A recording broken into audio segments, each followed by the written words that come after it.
என் கண்மலையும் மீட்பருமாகிய கர்த்தாவே, அடியனுடைய வாயின் வார்த்தைகளும் கேட்கிற உடைய பிள்ளைகளுடைய இருதயத்தின் சிந்தனைகளும் சமூகத்தில் ஒன்றாயிருப்பதாக. ஆமென். ஆண்டவரும் இரட்சகருமாகிய இயேசு கிறிஸ்து நாமத்தினால இந்த அதிகாலை நேரத்தில் கூடி வந்திருக்கிற எனது அன்பு சகோதர சகோதரிகளை நான் மனதார வாழ்த்துகிறேன். கர்த்தர் உங்கள் ஒவ்வொருவரையும் ஆசீர்வதிப்பாராக. இந்த நாளில மீண்டுமாக கர்த்தருடைய வார்த்தையை நாம் தியானிப்பதற்கு முன்பாக என்னுடைய தலைப்பு இயேசு கிறிஸ்துவின் ரத்தம். நம்ம ஒவ்வொரு நாளும் ஜெபிக்கிற பொழுது, ஆண்டவரோடு கூட நம்ம உறவாடுகிற பொழுது அவருடைய ரத்தத்தை குறித்து நாம் அதிகமாய் வார்த்தைகளிலே சொல்லி ஜெபிப்பது வழக்கம் ஒன்று. அவ்விதமாக இயேசு கிறிஸ்துவின் ரத்தம் நமக்கும் இயேசுவின் ரத்தத்துக்கும் என்ன சம்பந்தம் இருக்கிறது, அது எவ்விதமாக நம்முடைய வாழ்விலே ஒரு மாற்றத்தை உண்டு பண்ணுகிறது என்பதை குறித்து நாம் தியானிக்கலாம். அது அநேக தேவ பிள்ளைகள் இதை குறித்து வெவ்வேறான கோணங்களிலே ஒருவேளை அது உங்களுக்கு சொல்லிக் கொடுத்திருப்பாங்க, தியானித்திருப்பாங்க. அது எத்தனை முறை அதை குறித்து சொன்னாலும், தேவனுடைய வார்த்தை எத்தனை முறை எத்தனை பேர் பேசினாலும் சில மாற்றங்களோடு கூட நமக்கு அது பிரயோஜனமாயிருக்கும். 1 யோவான் புஸ்தகம் 1வது அதிகாரம் 7வது வசனம் தெளிவாய் சொல்லுகிறது. 1 யோவான் 1:7 இயேசு கிறிஸ்துவின் ரத்தம் சகல பாவங்களையும் நீக்கி நம்மை சுத்திகரிக்கும் என்று சொல்லப்படுகிறது. ஆண்டவருடைய ரத்தம், முதல் ரத்தம் ஆதியாகமத்தில் சொல்லப்படுகிற பொழுது, ஆபேலினுடைய ரத்தம் பூமியிலே சிந்தப்பட்ட பொழுது அந்த ரத்தம் பரலோகத்தில் இருக்கிற தேவனோடு பேசினது என்று சொல்லி, கூப்பிடுகிறது என்று சொல்லி எழுதப்பட்டிருக்கிறது. அப்போ அந்த ரத்தத்துக்கு உயிர் இருக்கிறது, அது பேசுகிறதா இருக்கிறது.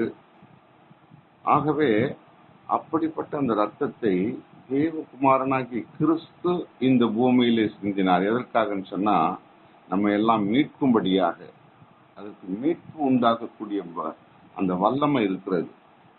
ஒரு மனிதன் பாவத்தில் இருக்கிற பொழுது அந்த பாவத்திலிருந்து விடுவிக்கப்பட்டு அவன் முழுமையாய் ஆண்டவருடைய பிள்ளையாய் மாறுவதற்கு இயேசு கிறிஸ்துவினுடைய ரத்தம் ஒரு பாலமா இருக்கிறது, ஒரு வழிகாட்டியா இருக்கிறது. இது எப்படி சாத்தியமாகும்? ரத்தத்திற்கும் நம்முடைய பாவ மன்னிப்புக்கும் என்ன சம்பந்தம் இருக்கிறது? அது எப்படி நம்ம மீட்க முடியும் அப்படின்னா, இயேசு கிறிஸ்துவினுடைய ரத்தம் பரிசுத்தம் உள்ளது, அது பாவம் அறியாதது. பாவம் என்னென்ன தெரியாத அவருடைய ரத்தம். இப்ப நாம கூட இருக்கிறோம், நம்ம வாழ்க்கையில தாயின் கருவில உருவாகும் போதே நமக்கு பாவம் இணைந்து நம்மோடு வருகிறது. நம்முடைய தாயும் நம்முடைய தந்தையும் பாவத்துல இணைக்கப்பட்டதினால நாம ஒரு கருவா உருவாக்கி இந்த பூமியில வந்து வாழ்ந்து கொண்டிருக்கிறோம், பேசுறோம், படிக்கிறோம், எல்லாம் செய்யறோம். நமக்குள்ளே பாவம் இருக்கிறது. அந்த பாவத்தை போக்க வேண்டுமானால் அதுக்கு ஒரு பரிசுத்த ஒரு பலி, ரத்தம் சிந்த வேண்டும். அப்போ ஆதி நாட்களிலே ஆடுகளையும் மாடுகளையும் பலி செலுத்தி ரத்த தெளிக்கப்பட்டு வாசற்படியிலே பூசப்பட்டு இப்படி பல காரியங்களை செய்து தன்னுடைய பாவ நிவர்த்தி செய்து கொண்டிருந்தாங்க. அது பரிபூரணப்படலை.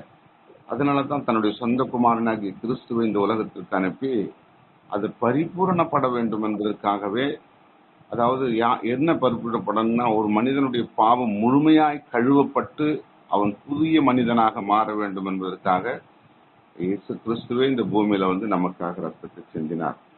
வெளிப்படுத்தின விசேஷம் 1வது அதிகாரம் 6வது வசனம் சொல்லுகிறது, நம்மிடத்தில் அன்பு கூர்ந்து தமது ரத்தத்தினாலே நம்முடைய பாவங்களை நம்ம கழுவினார் என்று சொல்லப்பட்டிருக்கிறது. அப்போ நமக்குள்ள இருக்கிற அந்த பாவம் என்கிறதான அழுக்கு, இது சரீரத்தில் இருக்கிற அழுக்கு, அனுதினமும் நம்ம குளிக்கிறோம், சோப் போட்டு என்னென்னமோ வாசனை திரவியங்கள்லாம் போட்டு குளிச்சு சுத்தம் பண்ணிக்கிறோம். அது என்ன பண்ணும், கொஞ்ச நேரம் இருக்கும், அடுத்து வெளியில ஒரு சுத்து அப்படி ஒரு போயிட்டு அப்படி வந்த உடனே மறுபடியும் அந்த வேர்வை ஸ்மெல் எல்லா மனிதர்களுக்கும் இயற்கையாகவே அமைந்து விடுகிறது. ஆனா பூரண அது பாவமர கழுவப்படணும்னா ஆத்துமா, நமக்குள்ள இருக்கிற அந்த ஆத்துமா கழுவப்படணும்னா இயேசு கிறிஸ்துவின் ரத்தம் எனக்காக சிந்தப்பட்டிருக்கிறது என்ற அந்த நம்பிக்கையும் அந்த விசுவாசமும் நம்மை முழுமையாய் சுத்திகரிக்கிறதா இருக்கிறது. எபேசியருக்கு எழுதும் பொழுது 1வது அதிகாரம் 7வது வசனத்துல நல்லா கவனிங்க. நான் ஒவ்வொரு வசனமும் முதல் வசனம் தான் சொல்லிட்டு வரேன். முதல் வசனம் எபேசியர் 7வது வசனம், இயேசு கிறிஸ்துவின் ரத்தத்தினாலே பாவம் மன்னிப்பாகிய மீட்பு நமக்கு உண்டாயிருக்கிறது. அப்போ நமக்கு பாவம் மன்னிப்பு உண்டாகிருக்கிறதுன்ற எதனால நம்ம விசுவாசிக்கிறோம்? அவருடைய விலையேறப்பெற்ற ரத்தம், அவருடைய ரத்தம் சிந்ததில் இல்லாமல் பாவ மன்னிப்பு இல்லை அப்படின்னு ரோமர்ல எழுதப்படுகிறது. அப்ப நமக்கு பாவ மன்னிப்பு வேண்டுமானால் ஆண்டவருடைய ரத்தம் நமக்கு சிந்தப்படுகிறது என்பதை நம்ம முழுமையாய் விசுவாசிக்க வேண்டும். சரி, இப்போ ஒரு இயேசு கிறிஸ்து என்னுடைய பாவங்களை மன்னிப்பதற்காக இந்த பூமியில அவர் ரத்தம் சிந்திருக்கிறார். சரி, சிந்திருக்கட்டும். நான் எப்படி நம்புறது? நான் எப்படி கண்ணால பார்க்கலையே, நான் அதை தொடலையே அப்படின்னு சொல்லி நமக்குள்ள ஒரு மாம்சத்துல எழும்பப்படுகிற ஒரு கேள்வியா இருக்கலாம். விசுவாசிக்கணும். விசுவாசியாதவன் எதையுமே நம்ம பெற்றுக்கொள்ள முடியாது. இப்போ ஒரு நண்பர், 2 நண்பர்கள் பேசிக்கொள்றாங்க, ஒரு சம்பாஷணை செய்யறாங்க. அந்த நண்பர்களுக்கு மத்தியில ஒருவருக்கு ஒரு தவிர்க்க முடியாத ஒரு அவசியம் ஒன்று தேவைப்படுகிறது. இது பணமோ ஒரு பொருளோ ஒரு நேரமோ எதையோ ஒன்று தேவைப்படுகிறது. அப்போ அவருடைய நண்பர்கிட்ட கேட்கிறார், எனக்கு அவசரமா கொஞ்சம் பணம் தேவை இருக்குது. அப்போ அவர் கேட்கிறாரு, என்கிட்ட இல்லையே அப்படின்னு சொல்லும் ஒரு சம்பாஷணை. அப்போ ஒரு நண்பர்கள், இல்லப்பா நீ எப்படியாவது நீ கொடுக்க முடியும், உன்னால முடியும், அதனால தான் உன்னை நம்பி வந்து கேட்கிறேன், நீ தான் எனக்கு நண்பர் அப்படின்னு சொல்லி கேட்கும் பொழுது, சரி இப்பத்திக்கு இல்ல, நான் நாளை காலையில உனக்கு தரேன் அப்படின்னு சொல்றாரு. அவருக்கு ஒரு சந்தோஷம். அந்த நண்பருக்கு, என் நண்பன் எப்படி எனக்கு கொடுத்துருவான். எதனால இதை சொல்றாரு அவர் உறுதியா? நாளைக்கு காலையில நான் எனக்கு தேவையான அந்த பணம் அல்லது அந்த பொருள் அல்லது அந்த காரியம் எனக்கு கிடைக்கும் அப்படின்னு சொல்லி அவருக்கு ஒரு சமாதானத்தோடு போயிடுறாரு. காரணம் என்னன்னு சொன்னா, அந்த நண்பர் மேல அவர் வச்சிருக்கிற அளவற்ற அன்பு, ஒரு நம்பிக்கை, ஒரு விசுவாசம். அதே போல இயேசு கிறிஸ்து மீது நாம் வைக்கிற அந்த அன்பு, அந்த விசுவாசம், அந்த நம்பிக்கை உறுதியா இருக்கும் போதுதான் அவர் ரத்தம் என்னை கழுவிருக்கிறது என்ற அந்த உறுதியான நம்பிக்கை நமக்குள்ள வரும் பொழுது அது தானாகவே நம்முடைய பாவம் கழுவப்படுகிறது. விசுவாசம் என்பது ரொம்ப ரொம்ப முக்கியம். எதையும் இப்ப கடவுள் கூட இயேசு கிறிஸ்துவையோ அல்ல பிதாவாகி தேவனையோ பரிசுத்த ஆவியானவரையோ இந்த திரிய கடவுளை நம்ம கண்களால பார்த்ததில்லை, அவரை தொட்டதில்லை, அவரோட பேசினதில்லை. ஆனா நம்ம ஏன் அவர் நம்ம விசுவாசிக்கிறோம்? எப்படி நம்ம கடவுள் என்ன கொண்டு இருக்கிறாரு? நான் ஏன் உங்களுக்கு இந்த காலையில எழுந்து இந்த வார்த்தைகளை சொல்லணும்? எதை வச்சு நம்ம சொல்றோம்? அவரை நம்ம பார்த்தோமா, நம்ம கண்டோமா, பேசணுமா அப்படின்னு சொல்லி ஒரு மாம்சீகமான ஒரு சிந்தனையில நம்ம பேசுகிற பொழுது, நினைக்கிற பொழுது அந்த சிந்தனை நமக்கு ஏற்படும். ஆனா விசுவாசிக்கிறவன் பதறான் அப்படின்னு வேதம் சொல்லுகிறது. விசுவாச வாழ்க்கை தான் நம்பிக்கை. எதையுமே நம்பாம நம்முடைய வாழ்வு நிலை பெறாது. ஆகவே இயேசு கிறிஸ்துனுடைய ரத்தம் தான் என்னை மீட்டு இருக்கிறது. நான் பாவியான மனுஷனா இருந்தேன், உளையான சேற்றில சிக்கி தவித்து கொண்டிருந்தேன், இதுல இருந்து யார் என்ன விடுவிக்க கூடும் என்று சொல்லி நான் அங்கலாய்த்து கொண்டிருந்த நாட்கள் உண்டு. மெய்யாகவே சொல்றேன், இது வேத வசனத்தின் அடிப்படையில் நான் நான் நான் அனுபவித்ததை சொல்றேன். அப்படிப்பட்ட ஒரு நாட்களில் இருந்து இன்றைக்கு ஒரு சமாதானம். என்கிட்ட பெரிய பணம், வசதி, காரு, வீடு, அந்த மாதிரி ஆஸ்தி எதுவும் இல்லை. ஆனாலும் மனதில் ஒரு பெரிய சமாதானம், மனதில் ஒரு நம்பிக்கை, உறுதியான நம்பிக்கை. இந்த காரியம் என் ஆண்டவர் என் பட்சத்திலிருந்து என்னை நடத்தி அதை நிறைவேற்றி கொடுப்பார் அப்படின்ற ஒரு விசுவாசம். இப்ப இது எப்படி கிடைக்குது? நான் இயேசு கிறிஸ்துவை நான் எங்க பார்த்தேன்? என்னுடைய விசுவாச கண்களிலே பார்த்தேன். என் ஆவிக்குரிய கண்களில நான் பேசினேன் அவர்கிட்ட. அதனால அவர் சொல்றார், அவர் எனக்கு அந்த நம்பிக்கையை ஊட்டியிருக்கிறார். அதனால நான் சொல்றேன், எனக்கு எதை குறித்தும் கவலை இல்லை அப்படின்னு சொல்லி. அப்போ இங்க அதுதான் சொல்லப்படுது, அந்த விசுவாசத்தினாலே ஆண்டவருடைய ரத்தம் என்னை கழுவியிருக்கிறது என்று சொல்லி நம்ம நம்ப வேண்டும், விசுவாசிக்க வேண்டும். அந்த நம்பிக்கை இருக்கிற ஒவ்வொரு கிறிஸ்துவ பிள்ளைகளுக்கும் அவருடைய வாழ்க்கை கழுவப்பட்டிருக்கிறது, அவருடைய ரத்தத்தினாலே கழுவப்பட்டிருக்கிறது என்ற அந்த நம்பிக்கை நம்ம பெற்றுக்கொள்ள முடியும். பாருங்க, யோவான் சுவிசேஷகர் எழுதும் பொழுது ரொம்ப அழகா எழுதுறாரு. கவனிங்க, யோவான் 6வது அதிகாரம் 53 56 வரைக்கும் அந்த 3 வசனங்களை வாசிக்கிற பொழுது அங்கே ஒரு சம்பவம் நடக்குது. அதுக்கு முன்னாடி வசனத்துல இருந்தே வாசிக்கலாம், பட் இருந்தாலும் நான் உங்களுக்கு சுருக்கமா சொல்றேன். அவர் 48வது வசனத்துல சொல்லும் பொழுது சீஷர்களுக்கும் மற்ற மனுஷர்களுக்கும் சொல்லும் பொழுது ஜீவ அப்பம் நானே அப்படின்றாரு. உடனே எல்லாருக்கும் ஒரு அதிர்ச்சி. யாரு இந்த மனுஷன் ஜீவ அப்பம் நானேன்றாரு? அப்படின்னா எப்படி இவர் எப்படி அப்பமாக முடியும்? இவரை எப்படி நம்ம சாப்பிட முடியும்? நம்ம இவரை சாப்பிட்டு எப்படி நமக்கு பசியாக முடியும் அப்படின்னு சொல்லி எல்லாருக்கும் ஒரே கன்ஃபியூஷனும், ஏதோ ஒரு இனம் புரியாத ஒரு கலக்கம். என்ன இவர் சொல்றாரு? அவர் சொல்லிக்கிட்டே வராரு. அங்க அடுத்தது 53வது வருஷம் சொல்லும் போது இயேசு அதற்கு அவர்களை நோக்கி, நீங்கள் மனுஷகுமாரனுடைய மாம்சத்தை புசியாமலும் அவருடைய ரத்தத்தை பானம் பண்ணாமலும் இருந்தால் உங்களுக்குள் ஜீவன் இல்லை என்று மெய்யாகவே மெய்யாகவே உங்களுக்கு சொல்லுகிறேன். இந்த ஆண்டவராகிய இயேசு கிறிஸ்து பயங்கரமா பேசுறார். அவர் ஒரு ஆவிக்குரிய அந்த கோணத்தோடு அந்த வசனத்தை அவர் சொல்றார். நான் தான் உங்களுக்கு சாப்பாடு, அப்பம். இப்போ வேதத்துல அப்பம் சொல்லப்பட்டிருக்கு. நம்ம தமிழாக்கத்துல நம்ம என்ன சொல்ல, இப்படி கூட எடுத்துக்கலாம், நான் தான் சாப்பாடு உங்களுக்கு, என்ன சாப்பிடுங்க அப்படின்னு சொன்னா எப்படி இருக்கும் மனுஷனுக்கு? ஒரு மாதிரி இருக்கு. என்ன இது இனம் புரியாத வார்த்தையை பயன்படுத்துறாரு, இது என்ன இவர் சொல்றாரு? இவரை போய் எப்படி சாப்பிட முடியும்? அதுவும் உலக மக்கள் எல்லாருக்கும் நான் அப்படின்னா எல்லாரும் எப்படி இவரை சாப்பிட முடியும்? அப்படிலாம் அந்த மேலோட்டமான ஒரு ஆவிக்குரிய சிந்தனை இல்லாதபடி உலக வழியாக உலக பிரகாரமாக அந்த வார்த்தையை நம்ம சிந்திக்கிற பொழுது அதுல நமக்கு அர்த்தம், நமக்கு முழுமை கிடைக்காது. ஒரு ஆவிக்குரிய கண்ணோட்டத்தோட வேறு ஒரு சிந்தனையோட பரலோக ராஜ்யத்திற்கு ஒப்பான ஒரு சிந்தனையோட நம்ம அதை பார்க்கிற பொழுது அது நமக்கு புரியக்கூடும். அப்ப அவங்க சொல்றாரு, என்னுடைய மாம்சத்தை நீங்க புசித்து அந்த ரத்தத்தை பானம் பண்ணாமலும் இருந்தால் உங்களுக்கு ஜீவன் இல்லை. என்னுடைய ரத்தமும் என்னுடைய சரீரமும் உங்களுக்கு உள்ளே இருந்தால்தான் நீங்க ஜீவனோடு இருப்பீங்க, உயிரோடு இருப்பீங்க அப்படின்னு சொல்றாரு. அப்படின்னா என்ன அர்த்தம்? அவருடைய ரத்தம் நம்முடைய ரத்தத்தோட இணைந்திருக்கணும், அவருடைய மாம்சம் நம்முடைய மாம்சத்தோட கலந்திருக்கணும்.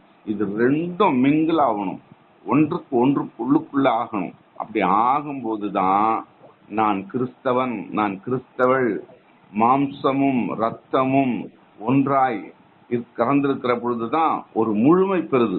நான் கிறிஸ்தவள், கிறிஸ்தவன் என்று சொல்லக்கூடிய அந்த அருமையான அந்த வார்த்தைக்கு ஒரு அர்த்தமா ஏற்படுகிறது. பாருங்க, அடுத்த வசனத்தை பாருங்க. என் மாம்சத்தை புசித்து என் ரத்தத்தை பானம் பண்ணுகிறவனுக்கு நித்திய ஜீவன் உண்டு, நான் அவனை கடைசி நாளிலே எழுப்புவேன். அப்போ அவருடைய சரீரத்தை புசிக்கவும் அவருடைய ரத்தத்தை நம்ம பானம் பண்ணவும் தாகத்து குடிக்கவும் அப்படி செயல்படுகிற பொழுதுதான் அவருக்கு நித்திய ஜீவன், பரலோக ராஜ்யம் உண்டு. இல்லைன்னா அவருக்கு பரலோக ராஜ்யம் கிடையாது அப்படின்றாரு. நிச்சயமா கிடையாது. இப்ப நம்ம எல்லாம் என்ன பண்றோம்? சரி, ஆலயத்துக்கு போகும்பொழுது நமக்கு அப்பமும் திராட்சை ரசமும் கொடுக்கறாங்க. இது ஒரு மாவினாலே செய்யப்பட்ட ஒரு அப்பமாகவும் திராட்சை பழத்திலே பிழிஞ்சு எடுக்கப்பட்ட ஒரு திராட்சை ரசமாகவும் அதை ஒப்பாக கொடுக்கறாங்க. இயேசு கிறிஸ்துனுடைய ரத்தம், இயேசு கிறிஸ்துனுடைய சரீரம் என்று அதுக்கு ஒப்பாக இணைக்கப்பட்டு கொடுக்கறாங்க. ஏன்? எவ்வளோ பழங்கள் இருக்கிறது, எவ்வளோ காய் வகைகள் இருக்கிறது, எவ்வளோ வெவ்வேறு காரியத்தை செய்யலாமே, ஏன் திராட்சை ரசத்தை போய் அதுக்காக தேர்ந்தெடுத்தாங்க அப்படின்னு சொல்லி நம்ம நினைப்போம் இல்லையா? சிந்தனை நான் கூட பல முறை நினைச்சிருக்கிறேன். ஆனா வேதத்தை ஆராய ஆராய ஆராய வேதத்துல பல ஆயிரக்கணக்கான இடங்களில திராட்சை பழத்தை குறித்தும் திராட்சை செடியை குறித்தும் கொடியை குறித்தும் இல்லையா நிறைய சொல்லப்பட்டிருக்கிறோம். ஏன்னு சொன்னா அந்த இஸ்ரேல் தேசத்துல அங்க வாழ்கிற மக்களுக்கு மிக மிக முக்கியமான ஒரு கனி, ஒரு பழம் எதுன்னா திராட்சை தான். திராட்சை, மாதுளை, இவ்விதமான பழங்கள் எல்லாம் அங்க ரொம்ப ரொம்ப விசேஷமானது. அதனால அத்திப்பழம் அதுவும் ரொம்ப விசேஷமானது. அப்புறம் இந்த பேரிச்சம்பழம், இதெல்லாம் முக்கியமான சில பழங்கள் அங்க விசேஷமான விளைச்சல் உள்ளது. அப்ப அந்த தேசத்துல இயேசு கிறிஸ்து வாழ்ந்து அந்த சீஷர்கள் மத்தியில உலாவி அந்த மக்களோடு வாழ்ந்தபடினா அந்த மக்களுக்கு அதிகமா பயன்படுத்தக்கூடியது எதுன்னு சொல்லும் பொழுது அங்க திராட்சையை அவர் பயன்படுத்துறார், அந்த வார்த்தையை பயன்படுத்துறார். அப்ப திராட்சை எதுக்கு ஒப்பாகிறது? ரத்தத்துக்கு ஒப்பா இருக்கிறது. அப்போ அந்த ரத்தம் என்று சொல்லப்படுகிற பொழுது அதை அந்த பழத்தை பயன்படுத்தி சொல்லுகிற பொழுது மக்களுக்கு சரியானபடி விளங்கிக் கொள்ள முடியும் என்பதற்காக. அப்ப அந்த திராட்சை ரசம் என்பது அங்கு ஒரு ரத்தமாக நம்ம மனதில் நினைத்து விசுவாசித்து அதை நம்ம பெற்றுக்கொள்ளுகிற பொழுது அது நமக்கு ஜீவனை கொடுக்கிறதாகவும் அது பரலோக ராஜ்யத்திற்கு நம்ம சொந்தமாக்குவதற்கு அது ஒரு பொருளாக இருக்கிறது என்பதை நம்ம அறிந்து கொள்ள முடிகிறது. அப்ப அவருடைய ரத்தம், அந்த ரத்தத்துக்கு விலைக்கிரயமே கிடையாது. ஒரு நண்பன் உதவி செய்யலாம். நான் முதல்ல சொன்னது போல வெவ்வேறு கோணத்துல ஒரு சண்டையில விலக்கி கொடுக்கலாம், அல்லது பணம் இல்லாதவனுக்கு பணம் கொடுக்கலாம், அல்லது ஒரு ஒரு வேலையில் இல்லாத ஒரு மனிதனுக்கு ஒரு நண்பன் வேலை வாங்கி கொடுக்கலாம். இப்படி பல காரியங்களிலே நண்பர்கள் நமக்கு உதவி செய்யலாம். ஆனா உயிரையே கொடுக்கிற நண்பன் யாரும் இருக்க முடியாது இல்லையா பூமியில. அப்போ அந்த காரியத்தை இயேசு கிறிஸ்து நமக்கு திருஷ்டாந்தப்படுத்தி உறுதிப்படுத்திட்டு போயிருக்கிறார். அவர் அந்த அளவுக்கு நமக்காக ஜீவனையை கொடுத்த ரத்தத்தை நமக்கு கொடுத்திருக்கிறார். பாருங்க, 55வது வசனம் சொல்லுது, என் மாம்சம் மெய்யான போஜனமாயிருக்கிறது, என் ரத்தம் மெய்யான பானமாயிருக்கிறது. அப்போ அவருடைய மாம்சமும் ரத்தமும் நமக்கு உணவா இருக்கிறது. போஜனம் சொல்லும் பொழுது உணவு, இந்த போஜனம் என்ற வார்த்தை சமஸ்கிருத வார்த்தை. அப்ப உணவா இருக்கிறது. அப்ப ஒவ்வொரு மனிதனுக்கும் உணவு தேவை அவசியம். இப்ப நம்ம ஒண்ணும் இல்ல, நீங்க ஈஸியா புரியுற மாதிரி சொல்றேன். நம்ம நாட்டுல, நம்ம தமிழ்நாட்டுல, இந்தியாவுல, குறிப்பா தமிழ்நாட்டுல நம்ம அதிகமா உணவு சாப்பிடுறது சாப்பாடு.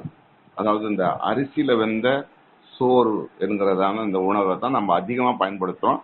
அதுக்கு அடுத்தடுத்து வெவ்வேறான சாப்பாடு உணவுகளை உண்றோம். ஆனா இப்ப இஸ்ரேல் தேசத்துல இந்த சாப்பாடே கிடையாது பாருங்க. அங்க கோதுமையினால செய்யப்பட்ட அப்பம் தான் அதிகமா சாப்பிடுவாங்க. கோதுமை மாவினால செய்யப்படுகிற அந்த அடை, அப்பம், ரொட்டி, பல அது வார்த்தை பயன்படுத்துறாங்க. அப்ப அதை தான் அதிகமா பயன்படுத்துறாங்க. இப்ப நம்ம நாட்டுல கோதுமை எங்க பயன்படுத்த, பஞ்சாப் போன்ற வடநாடுகள்ல, டெல்லி, பட்னம், பஞ்சாப், பம்பாய், கல்கத்தா இந்த பகுதியில எல்லாம் அந்த அப்பம் சாப்பிடுறாங்க. அப்போ ஒவ்வொரு மக்களுக்கு வெவ்வேறான மாறுதல் இருக்கிறது, வித்தியாசம் இருக்கிறது. அதைத்தான் அங்க சொல்றாரு, உங்களுக்கு எல்லாம் உணவு என்னுடைய சரீரமே அப்பமா இருக்கிறது அப்படின்னு சொல்றாரு. அப்போ இந்த உணவு என்னுடைய மாம்சமா இருக்கிறது. இந்த உங்களுக்கு இந்த பருகக்கூடிய அந்த தண்ணீர் எனக்கு உங்களுடைய ரத்தமா இருக்கிறது. அப்ப இரண்டையும் நீங்கள் உட்கொள்ளுகிற பொழுது நீங்கள் ஜீவனோடு இருக்கிறீங்க என்று சொல்லி அந்த வார்த்தையில நமக்கு தெளிவுபடுத்தாரு. 56வது, என் மாம்சத்தை புசித்து என் ரத்தத்தை பானம் பண்ணுகிறவன் என்னிலே நிலைத்திருக்கிறான், நானும் அவனிலே நிலைத்திருக்கிறேன் என்று சொல்லி யோவான் 6ஆம் அதிகாரம் 56வது வசனத்துல அழகா முடிக்கிறார். அந்த அந்த அந்த காரியத்தை சொல்லி முடிக்கிறாரு. அப்போ அவருடைய ரத்தத்தையே நம்ம புசி நீராக குடிக்கணும், அவருடைய சரீரத்தை அப்பமாக நம்ம சாப்பிடணும். இப்படி சாப்பிடும் போது தான் அவர் நமக்குள்ள இருக்கிறார், நாம் அவருக்குள்ள இருக்கிறோம். இப்ப இந்த கால வேளையில நான் கிறிஸ்தவன், நான் கிறிஸ்தவள் என்று சொல்லி அந்த ஒரு பெரிய ஒரு உறுதியான நிலைப்பாட்டோடு அவருடைய சமூகத்துல உட்கார்ந்து நம்ம ஜெபிக்கிறோம், தியானிக்கிறோம், அவரை பத்தி பாடுறோம், சாட்சி சொல்றோம்னு சொன்னா அவருடைய ரத்தமும் அவருடைய சரீரமும் நம்முடைய சரீரத்தோட ரத்தத்தோட அது கலந்து இருக்கிறதுனால நமக்கு அப்பா பிதா என்று கூப்பிடுகிறதான அந்த புத்திர சுகாரத்தின் ஆவியை நமக்குள்ளே வைத்திருக்கிறார் என்பதை நம்ம நன்றாக அறிந்து கொள்ள முடிகிறது. கடைசியா ஒன்று சொல்லி உங்களுக்கு முடிக்கிறோம் பாருங்க. மத்திய எழுதின சுவிசேஷம் 26:28, மார்க் 14:24, லூக்கா 22:20, இந்த மூன்றும் ஒரே வசனத்தை சொல்லுது. மத்திய 26:28, மார்க் 14:24, லூக்கா 22:20. அவர் அந்தபடியே பாத்திரத்தையும் எடுத்து, இந்த பாத்திரம் உங்களுக்காக சிந்தப்படுகிற என்னுடைய ரத்தத்தினாலாகிய புதிய உடன்படிக்கையா இருக்கிறது. புதிய உடன்படிக்கை. அப்ப உடன்படிக்கைன்னு சொன்னாலே என்ன அர்த்தம்? இப்ப ஒரு பெண்ணையும் ஒரு பையனையும் திருமணத்துக்கு ஆயத்தப்படுத்திட்டாங்க. அவங்க கல்யாணம் ஆகி தாலி கட்டி அவங்க குடும்ப வாழ்வுக்கு போறதுக்கு முன்னாடி என்ன பண்றோம், நிச்சயம்னு ஒண்ணு வைப்பாங்க. அது நிச்சயதார்த்தம் அப்படின்னு சொல்லி நம்ம தமிழாக்கம். அந்த நிச்சயதார்த்தம் தான் உடன்படிக்கை. இந்த பெண்ணுக்கு இந்த பையனுக்கு இந்த பெற்றோர் வாக்குறுதி கொடுத்து சொல்லுவது போல இயேசு கிறிஸ்துவுக்கும் நமக்கும் ஒரு இந்த உலகத்துல யாராலும் பிரிக்க முடியாத ஒரு உடன்படிக்கையை தேவன் ஏற்படுத்தியிருக்கிறார். அந்த உடன்படிக்கை எதனால ஏற்படுகிறதுன்னு சொன்னா அவருடைய ரத்தம் என்னுடைய ரத்தத்தோட கலந்திருக்கிறது. அவருடைய மாம்சம் என்னோட மாம்சத்தோட கலந்திருக்கிறது. நான் அவருக்கு பிள்ளை, அவர் எனக்கு தாயும் தகப்பனுமா இருக்கிறார். அப்போ 2 பேரும் பிரிக்க முடியாத ஒரு உறவை ஏற்படுத்தி இருக்கிறது அவருடைய ரத்தம்.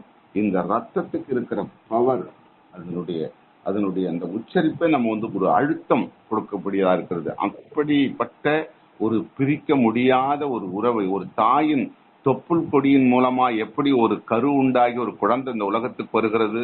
இது என்னுடைய குழந்தை இல்லைன்னு சொல்லி தாயும் சொல்ல முடியாது, இது என்னுடைய தாய் இல்லைன்னு சொல்லி அந்த பிள்ளையும் சொல்ல முடியாது.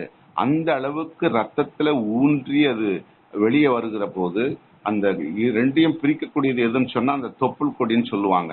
அதே போலதான் ஆண்டவராகிய இயேசு கிறிஸ்துவும் அவருடைய பிள்ளைகளாகிய கிறிஸ்தவன் கிறிஸ்தவள் சொல்லிக் கொள்கிற நீங்களும் நானும் அந்த ரத்த சம்பந்தமான உறவை நமக்கு கொடுத்திருக்கிறதுனால நம்ம பிரிக்க முடியாத ஒரு அழுத்தமான உறுதியான ஒரு தொடர்பு அவருடைய ரத்தத்தை நாம் பெற்றுக்கொள்வதுதான். அதனாலதான் என்ன பண்ணுவாங்க, வியாதிப்பட்டு மரணப்படுக்கையில் இருக்கிற மூத்தவங்களுக்கு உயிரோ அந்த கடைசி போயிட்டு என்ன பண்ணுவாங்க, திருவிருந்து அந்த கம்யூனியன் குடிச்சிட்டு வருவாங்க. வீட்டுல இருந்தா கூட போயிட்டு ஆயர்மார்கள் பாஸ்டர்மார்கள் ஊழியக்காரங்க போயிட்டு அப்பத்தையும் அவருடைய ரத்தத்தையும் நினைவு கூர்ந்து அவங்களுக்கு போயிட்டு திருவிருந்து கொடுத்து ஆசீர்வாதம் பண்ணிட்டு வருவாங்க. ஏன்னு சொன்னா அவர் நாளைக்கோ இல்லையோ இன்னைக்கோ மதியானமோ இறந்துட போறாரு. கடைசியில இயேசு கிறிஸ்துனுடைய ரத்தத்தை அவர் நினைப்பூட்டும்படியாக அவர்களுக்கு கொடுத்து ஆசீர்வதிச்சுட்டு வருவாங்க. காரணம் என்னன்னா அந்த ரத்தம் நம்முடைய சரீரத்தோட நம்ம ரத்தத்தோட கலந்திருக்க வேண்டும் என்பது அதனுடைய அடிப்படை காரணமா இருக்குது. இப்படி இயேசு இன்னும் 1000 வசனங்களை சொல்லிக்கிட்டே போகலாம். பழைய ஏற்பாட்டில் இருக்குது, புதிய ஏற்பாட்டில் இருக்குது, நேரம் இல்லை. ஆகினால இயேசு கிறிஸ்துனுடைய ரத்தம் நான் முதல் சொன்னது போல சகல பாவங்களையும் நீக்கி நம்மை சுத்திகரிக்கிறதா இருக்கிறது. நான் இயேசு கிறிஸ்துனுடைய மகன் என்று உறவு ஏற்படுத்தி கொடுக்கிறது. கர்த்தருடைய நாமத்துக்கே மகிமை உண்டாகட்டும். இந்த விசுவாசத்தோடு இந்த உலகத்துக்குள்ள கடந்து போவோம். ஆமென்.